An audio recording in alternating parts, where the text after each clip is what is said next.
Hello दोस्तों, स्वागत है आप लोगों का एक बार फिर से आज की इस नए वीडियो में। आज का वीडियो इंटरव्यू से रिलेटेड है। बहुत सारे लोगों का रिक्वेस्ट था कि सर आपके जो प्रीवियस वीडियो थे इंटरव्यू से रिलेटेड वो बहुत बढ़िया थे और बहुत ज़्यादा हेल्प मिला मुझे उस वीडियो से। मैं चाहता हूं कि इसी से रिलेटेड वीडियो एक और वीडियो आप अपलोड करिए, जिससे इंटरव्यू देने में काफ़ी आसानी हो और हम इंटरव्यू को क्लियर कर पाएँ और हम इंटरव्यू देने से जाने से पहले इस चीज़ों को अच्छी तरीके से समझ पाएँ। तो मैंने सोचा क्यों ना, काफ़ी दिन हो गया एक इंटरव्यू से रिलेटेड वीडियो बनाए हुए, और क्यों ना एक इंटरव्यू से रिलेटेड वीडियो बनाया जाए।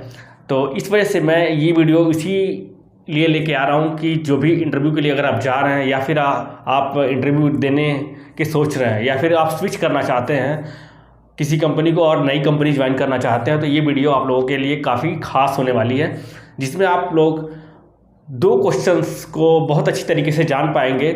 और बहुत सारे लोग ऐसे भी होंगे जो इस वीडियो को देख रहे होंगे जो इस टॉपिक को पहले भी जानते होंगे, बट मैं आज आप लोगों को बहुत ही सिंपल और इजी वे में ये टॉपिक समझाने वाला हूँ। जनरली आप इंटरव्यू के लिए जाते हैं तो वहाँ पे ये चीज़ें आप पूछी जाती है। बहुत सारे स्टूडेंट या फिर बहुत सारे लोग ऐसे होते हैं जो इस टॉपिक्स पर जब भी इंटरव्यूअर क्वेश्चन पूछता है तो वो इसका जवाब सटीक और सही ढंग से नहीं दे पाते हैं। तो आज की वीडियो अगर आप कंप्लीट देखते हैं तो आप जब कभी भी इंटरव्यू देने जाएंगे तो आप कॉन्फिडेंटली इस इंटरव्यू का, इस टाइप के सवाल का आप जवाब दे पाएंगे। तो चलिए शुरू करते हैं आज का वीडियो और चलते हैं अपने टॉपिक की तरफ। पहला हम जो क्वेश्चंस है वो है ओई से रिलेटेड। ओई से रिलेटेड क्वेश्चंस बहुत सारा पूछा जाता है इससे में। अब ओई में 2-3 टॉपिक्स हो जाते हैं कि ओई क्या है और ओई कैसे निकालते हैं और ओई का जो फॉर्मूला है वो क्या है। तो चलिए सबसे पहले हम जानते हैं ओई है क्या। तो ओई क्या है, ओई का जो फुल फॉर्म होता है वो होता है ओवरऑल इक्विपमेंट इफेक्टिवनेस, और कुछ लोग इसको इफेक्टिवनेस की जगह इफिशियंसी भी बोलते हैं। ये दोनों एक ही बात हो गई। अब जानते हैं कि इसका मतलब होता क्या है। तो ओई का मतलब होता है कि किसी भी डिपार्टमेंट में जो भी हम रिसोर्सेज का यूज़ कर रहे हैं तो वो रिसोर्सेज कितनी इफ़िशिएंटली वर्क कर रही है, उसी को मेज़र करने के लिए, यानी उसी के बारे में जानकारी लेने के लिए एक हमारे पास जो डाटा आता है वही डाटा कहलाता है ओई। अब मान लीजिए हम प्रोडक्शन डिपार्टमेंट में वर्क कर रहे हैं, तो प्रोडक्शन डिपार्टमेंट में जो भी रिसोर्सेज, मशीनें, मैन पावर्स या फिर जो भी चीज़ें वर्क कर रही हैं, जो भी चीज़ें किसी भी प्रोडक्शन को, पार्ट को कंप्लीट करने बनाने के लिए उसमें जो भी चीज़ें इक्विपमेंट लग रही है, वो सारी चीज़ों का कितने इफिशिएंटली या कितना वर्क हो, उसका यूटिलाइजेशन हो पा रहा है, मैक्सिमम यूटिलाइजेशन कितना हो पा रहा है, कितना सही बेहतर तरीके से यूटिलाइजेशन हो पा रहा है, इसी को मेज़र करने के लिए ओई का यूज़ हम करते हैं। और इस चलिए समझते हैं कि जो ओई होती है, ओई निकालने के लिए 3 जो पैरामीटर्स हैं, 3 पैरामीटर्स पे वर्क करना पड़ता है। पहला होता है अवेलेबिलिटी, दूसरा होता है प्रोडक्टिविटी, तीसरा होता है क्वालिटी। जैसा कि ये फिगर के माध्यम से आप लोग देख पा रहे हैं, वो ओई, इसको हम शॉर्ट फॉर्म में APQ बोलते हैं, यानी अवेलेबिलिटी, प्रोडक्टिविटी और क्वालिटी। ठीक है, आप ओई निकालने के लिए अवेलेबिलिटी, आपके पास अवेलेबिलिटी निकालना पड़ेगा, प्रोडक्टिविटी निकालना पड़ेगा और क्वालिटी निकालना पड़ेगा, और तब जा करके आप क्या करेंगे, ओई का कैलकुलेशन कर पाएंगे। तो सबसे पहले हम जानते हैं इसमें, अब जो ओई निकालने के लिए हम जो 3 पैरामीटर्स पे हम काम करेंगे, अवेलेबिलिटी, प्रोडक्टिविटी और क्वालिटी। अब हम जानते हैं अवेलेबिलिटी होता क्या है। तो आप किसी एक शिफ्ट का ओई निकालना चाहते हैं, ठीक है, तो एक शिफ्ट का ओई निकालना चाहते हैं। वैसे मैं आप लोगों को बताना चाहूँगा, ये लाइन वाइज, मशीन वाइज या फिर शॉप वाइज या पूरे प्लांट का ओई अलग अलग निकाला जाता है।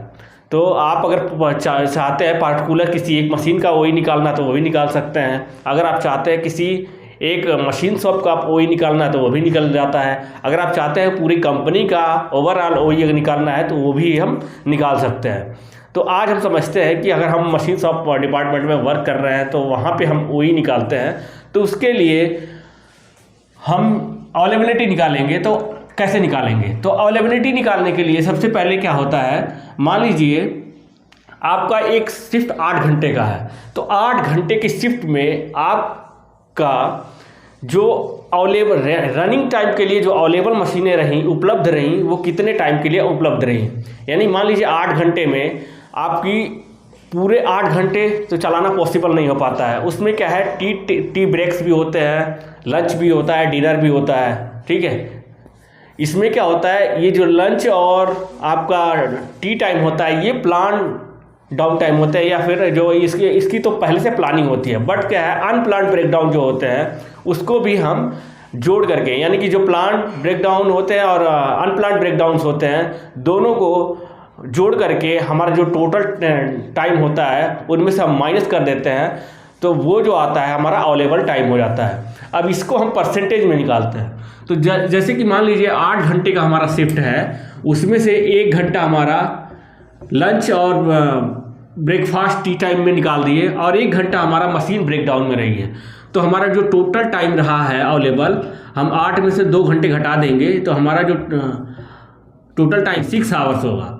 6 आवर्स हमारा अवेलेबल टाइम होगा। अब 6 आवर्स को हम अगर परसेंटेज में निकालें तो हमारा 6 डिवाइडेड बाई 8 और इंटू 100 से जब हम मल्टीप्लाई करेंगे तो हमारा जो मशीन अवेलेबल रही प्रोडक्शन के लिए वो 75% अवेलेबल रही पार्ट को बनाने के लिए। तो इस तरीके से हम हमारा क्या होता है, अवेलेबिलिटी निकल जाता है। अब क्या है कि हमें प्रोडक्टिविटी निकालनी है या परफॉर्मेंस निकालना है। परफॉर्मेंस निकालना है तो परफॉर्मेंस निकालने के लिए अब क्या है कि मान लीजिए जब अब जैसा कि मान लीजिए ये हमारी अवेलेबिलिटी निकल गई, ठीक है, अवेलेबिलिटी हमारी 75% निकल ली, ठीक है। अब हम क्या करेंगे, प्रोडक्टिविटी निकालेंगे। प्रोडक्टिविटी का मतलब ये हो गया, हमारा टारगेट है वो 1000 का टारगेट है, यानी 1000 का टारगेट है और हमारा जो मशीन पे कंपोनेंट बने वो 800 कंपोनेंट बने। 800 क्यों बने, 800 इस वजह से बने क्योंकि हमारा उसमें कुछ ब्रेकडाउन्स रहे हैं। अवेलेबल जब आपका मशीनिंग टाइम और जो मशीन होगी वो 75% अवेलेबल रही तो जाहिर सी बात है आपका प्रोडक्शन भी क्या होगा, कम होगा। तो इस वजह से जहां हमें 1000 पार्ट बनाने थे वहां पे हम कितने पार्ट बनाए, 800 पार्ट बनाए। तो 800 इस तरीके से हम 800 डिवाइडेड बाई 1000 और इंटू 100 से हम जब मल्टीप्लाई करेंगे तो जो परसेंटेज निकल के आएगा वो आपका 80% निकल के आएगा, ठीक है। तो इस तरीके से आप निकाल पाएंगे, प्रोडक्टिविटी निकाल लेंगे 80%। तो आइए हम रिजेक्शन पर अगर क्वालिटी परसेंटेज की बात करें तो क्वालिटी परसेंटेज कैसे निकालेंगे। तो क्वालिटी परसेंटेज निकालने के लिए हम क्या करेंगे, टोटल प्रोडक्शन जो आपका हुआ है उसमें से आप रिजेक्शन को घटा देंगे, ठीक है। टोटल मान लीजिए हमने 800 पार्ट बनाए, ठीक है, 800 पार्ट बनाया, 800 में से आपके 50 पार्ट रिजेक्ट हो गए, ठीक है, 50 पार्ट रिजेक्ट हो गए तो आपके कितने बचे, 750 पार्ट, ठीक है। अब इसको क्या है, आपको जितना आपने प्रोडक्शन किया 800 पार्ट का उससे डिवाइड कर देना है। उसके बाद आपको परसेंटेज निकालने के लिए 100 से मल्टीप्लाई कर देना है। तो इस तरीके से आप ये कैलकुलेशन करने के बाद आपका जो परसेंटेज आएगा 93.75 का परसेंटेज आ जाएगा। यानी कि जो हमारी क्वालिटी की ओके परसेंटेज है वो 93.75 का परसेंटेज आया।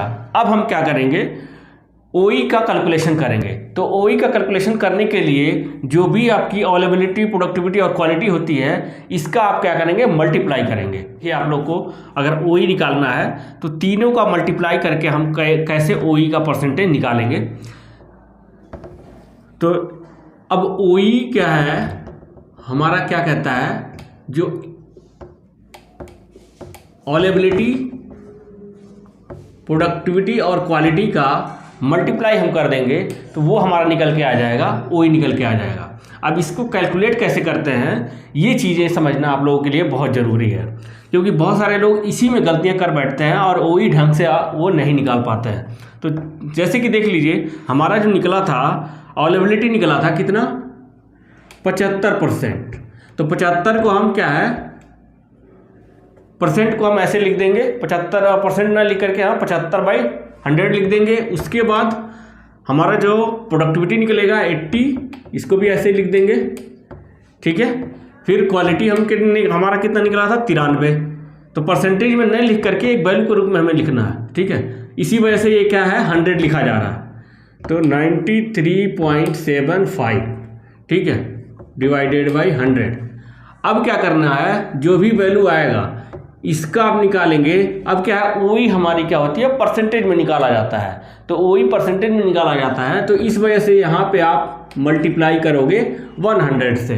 तो जब इसको आप कैलकुलेट करोगे तो समथिंग 56.65% के आसपास कुछ वैल्यू निकल के आ जाएगी। ये आप लोग जब भी कैलकुलेट करोगे तो एग्जैक्ट वैल्यू यहाँ पे निकल के आएगी। तो इस तरीके से जो आपका ये किसी मशीन का आपने जो ये निकाला है, डाटा है आपका अवेलेबल है, उस मशीन का ओई निकल करके आ गया, ठीक है। तो जो रिसोर्सेज है प्रोडक्शन के लिए, उस सारे रिसोर्सेज का यूज़ आप 56.65% ही कर पा रहे हैं, बाकी रिसोर्सेज आपकी वेस्टेज जा रही है। तो इसी को बढ़ाने के लिए बहुत सारे पैरामीटर्स पे वर्क करना पड़ता है और उस पर काम करना पड़ता है प्लानिंग के थ्रू। जबकि वहीं अगर हम अलग अलग देखते हैं तो यहाँ 75%, 80% और यहाँ पे जो आ रहा था 93%। तो इस फिगर को अगर हम देखते हैं तो ये फिगर हमारा काफ़ी बड़ा दिखता है। अगर यहीं हम जब ओई निकालते हैं तो ये फिगर घट के मात्र इतना रह जाता है। इस वजह से हमें लगता है कि कहीं ना कहीं इन सब चीज़ों को हमें अगर कंपेयर करना है, इसको अगर बढ़ाना है, तो इन सब चीज़ों को हमें काम करना पड़ेगा, इन पे हमें अच्छी तरीके से वर्क करना पड़ेगा। यहाँ पे हम कहाँ क्या चीज़ें इंप्रूवमेंट कर सकते हैं, ये सारी चीज़ें देखनी पड़ेगी।